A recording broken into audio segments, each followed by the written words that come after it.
എല്ലാ വിദ്യാർത്ഥികൾക്കും പുതിയൊരു വീഡിയോയിലേക്ക് സ്വാഗതം. ഈ വർഷത്തെ SSLC പരീക്ഷ നടന്നുകൊണ്ടിരിക്കുകയാണ്. അപ്പോൾ വിദ്യാർത്ഥികൾക്ക് നാളത്തെ പരീക്ഷ എന്ന് പറയുന്നത് നാളെ എന്ന് പറയുമ്പോൾ മാർച്ച് 24-ാം തീയതി തിങ്കളാഴ്ചയാണ്. അപ്പോൾ വിദ്യാർത്ഥികൾക്ക് നാളെയുള്ള പരീക്ഷ രസതന്ത്രമാണ്, അതായത് കെമിസ്ട്രി പരീക്ഷയാണ്. അപ്പോൾ വിദ്യാർത്ഥികൾക്ക് ഈ ഒരു പരീക്ഷ നാളെ 9:30 മുതൽ 11:15 വരെ ഏകദേശം 1.5 മണിക്കൂറാണ് പരീക്ഷയുള്ളത്.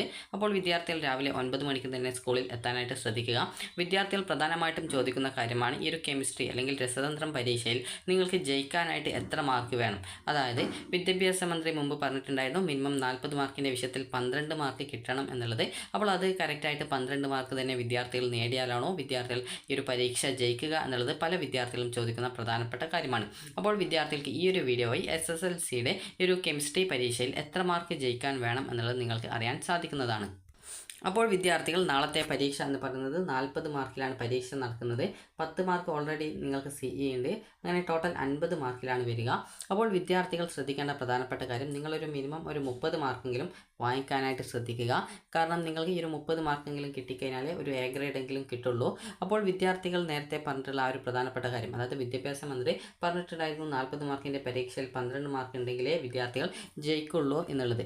അപ്പോൾ വിദ്യാർത്ഥികൾ ശ്രദ്ധിക്കേണ്ടത് ഈ വർഷം ഈ ഒരു മിനിമം മാർക്ക് നിർബന്ധമാക്കിയിട്ടില്ല. മിനിമം മാർക്ക് അടുത്ത വർഷം മുതലാണ് നിർബന്ധമാക്കാനുള്ള സാധ്യതയുള്ളത്. അപ്പോൾ ഈ വർഷം മിനിമം മാർക്ക് നിർബന്ധം അല്ലാത്തത് കൊണ്ട് തന്നെ വിദ്യാർത്ഥികൾക്ക് ഈ ഒരു എഴുത്ത് പരീക്ഷയുടെ മാർക്കും അതുപോലെ തന്നെ ഈ ഒരു CE മാർക്കും ടോട്ടൽ കൂട്ടിയിട്ട് നിങ്ങൾക്ക് ഈ ഒരു 15 മാർക്ക് കിട്ടിയാൽ മതിയാകും. അതായത് 40 മാർക്കിൻ്റെ പരീക്ഷയാണെങ്കിൽ നിങ്ങൾക്ക് ടോട്ടൽ ഈ ഒരു 10 മാർക്ക് CE ഉൾപ്പെടെ, അതായത് 50-ൽ നിങ്ങൾക്ക് 15 മാർക്ക് കിട്ടിക്കഴിഞ്ഞാൽ നിങ്ങൾ ആ ഒരു പരീക്ഷ പാസ്സാവുന്നതാണ്. ഈ ഒരു 15 എന്ന് പറയുമ്പോൾ തന്നെ CE മാർക്ക് നിങ്ങൾക്ക് 10 മാർക്ക് ഫുള്ള് കിട്ടിയിട്ടുണ്ടെങ്കിൽ 5 മാർക്ക് നിങ്ങൾ നേടിയാൽ മതി. അതേസമയം ഈ ഒരു CE മാർക്ക് നിങ്ങൾക്ക് 9 മാർക്കേ കിട്ടുന്നുള്ളൂ എങ്കിൽ നിങ്ങൾ ഈ ഒരു പരീക്ഷയിൽ നിങ്ങൾ 6 മാർക്ക് വാങ്ങിക്കണം. ഈ ഒരു രീതിയിൽ നിങ്ങൾക്ക് എത്ര മാർക്കാണോ CE മാർക്ക് കിട്ടാൻ സാധ്യത അതിനനുസരിച്ച് എത്ര മാർക്ക് നിങ്ങൾക്ക് ഈ ഒരു 10-ൽ നിന്ന് കുറവുണ്ടാവും അത്രയും മാർക്ക് ഈ ഒരു 5 മാർക്കിൻ്റെ കൂടെ അതിന് 5 മാർക്കിനേക്കാൾ കൂടുതലായിട്ട് വാങ്ങിക്കേണ്ടതായിട്ട് വരുന്നതാണ്.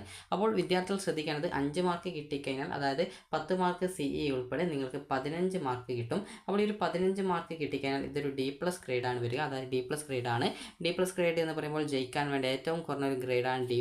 കാരണം ഇതിന് താഴെയായിട്ടുള്ള Dയും Eയും ഒക്കെ കിട്ടിയാൽ ആ ഒരു വിദ്യാർത്ഥി ആ ഒരു സബ്ജക്റ്റ് തോൽക്കും. അതുകൊണ്ട് തന്നെ വിദ്യാർത്ഥികൾ ശ്രദ്ധിക്കേണ്ടത് ജസ്റ്റ് ഒരു 5 മാർക്കിന് വേണ്ടി പരീക്ഷ എഴുതരുത്. നിങ്ങളൊരു 30 മാർക്ക് കിട്ടുന്ന രീതിയിലെങ്കിലും പരീക്ഷ എഴുതുക. കാരണം 30 മാർക്ക് കിട്ടിക്കഴിഞ്ഞാൽ നിങ്ങൾക്കൊരു A ഗ്രേഡെങ്കിലും കിട്ടുന്നതാണ്.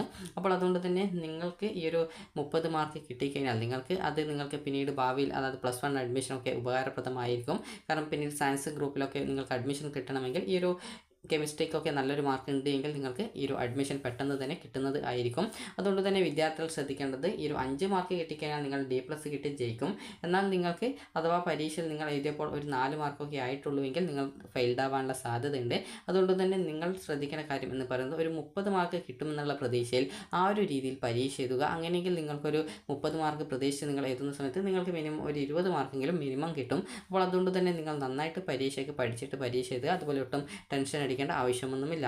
ഇനി അതുപോലെ തന്നെ നിങ്ങൾക്ക് ഇനി ഈ ഒരു 40 മാർക്ക് പരീക്ഷയിൽ എത്ര മാർക്ക് കിട്ടിയാലാണ് നിങ്ങൾക്ക് A+ അല്ലെങ്കിൽ A grade, B+ B grade കിട്ടുക എന്നുള്ള കാര്യം നമുക്ക് നോക്കാം.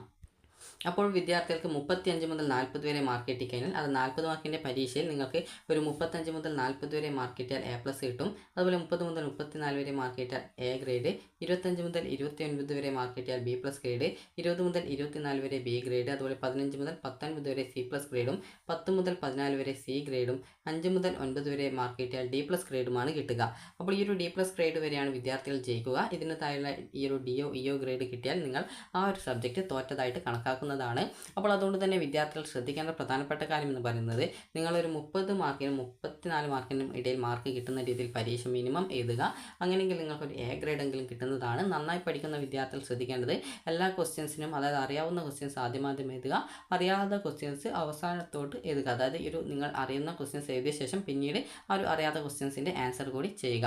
അപ്പോൾ വിദ്യാർത്ഥികൾ ശ്രദ്ധിക്കേണ്ടത് ഈ ഒരു 5 മാർക്ക് കിട്ടിക്കഴിഞ്ഞാൽ നിങ്ങൾക്ക് ഒരു D+ കിട്ടുള്ളൂ. അപ്പോൾ അതുകൊണ്ട് തന്നെ നിങ്ങൾ ശ്രദ്ധിക്കേണ്ടത് ഒരു 30 മാർക്ക് കിട്ടുന്ന രീതിയിൽ പരീക്ഷ എഴുതുക. അതായത് 30 മാർക്ക് കിട്ടിക്കഴിഞ്ഞാൽ നിങ്ങൾക്കൊരു A ഗ്രേഡ് കിട്ടുന്നതാണ്. അതുപോലെ തന്നെ വിദ്യാർത്ഥികൾ ശ്രദ്ധിക്കേണ്ടത് ഈ ഒരു 12 മാർക്ക് എന്ന് പറയുന്നത് ഈ വർഷം നടപ്പിലാക്കിയിട്ടില്ല. ഇത് അടുത്ത വർഷം മുതലാണ് നടപ്പിലാക്കാൻ സാധ്യതയുള്ളത്. അതുകൊണ്ട് തന്നെ നിങ്ങൾ ശ്രദ്ധിക്കേണ്ട കാര്യം എന്ന് പറയുന്നത് നിങ്ങൾ നന്നായിട്ട് പരീക്ഷ എഴുതി ഒരു മിനിമം ഒരു 30 മാർക്കെങ്കിലും വാങ്ങിക്കുക. അപ്പോൾ വിദ്യാർത്ഥികൾ ഒട്ടും ടെൻഷൻ അടിക്കാതെ നന്നായിട്ട് പഠിക്കുക. അപ്പോൾ വിദ്യാർത്ഥികൾക്ക് നാളെ രാവിലെ 9:30 മുതൽ 11-15 വരെയാണ് പരീക്ഷ ഉള്ളത്. 9 മണിക്ക് തന്നെ സ്കൂളിൽ എത്താനായിട്ട് ശ്രദ്ധിക്കുക. കാരണം ലേറ്റായിട്ട് ടെൻഷൻ അടിച്ചിട്ട് പഠിച്ചതൊന്നും മറന്നു പോകരുത്. അപ്പോൾ അതുകൊണ്ട് തന്നെ നിങ്ങൾ നന്നായിട്ട് പഠിക്കുക. അതുപോലെ ഒട്ടും പേടിക്കേണ്ട ആവശ്യമില്ല. അപ്പോൾ വിദ്യാർത്ഥികൾ നേരത്തെ പറഞ്ഞതുപോലെ ഒരു 30 മാർക്കെങ്കിലും പരീക്ഷയിൽ വാങ്ങിക്കുക. അപ്പോൾ നിങ്ങൾക്ക് ഈ ഒരു വീഡിയോ ഉപകാരപ്രദമായിട്ടുണ്ടെങ്കിൽ ലൈക്ക് ചെയ്യുക, ഷെയർ ചെയ്യുക. Thank you for watching.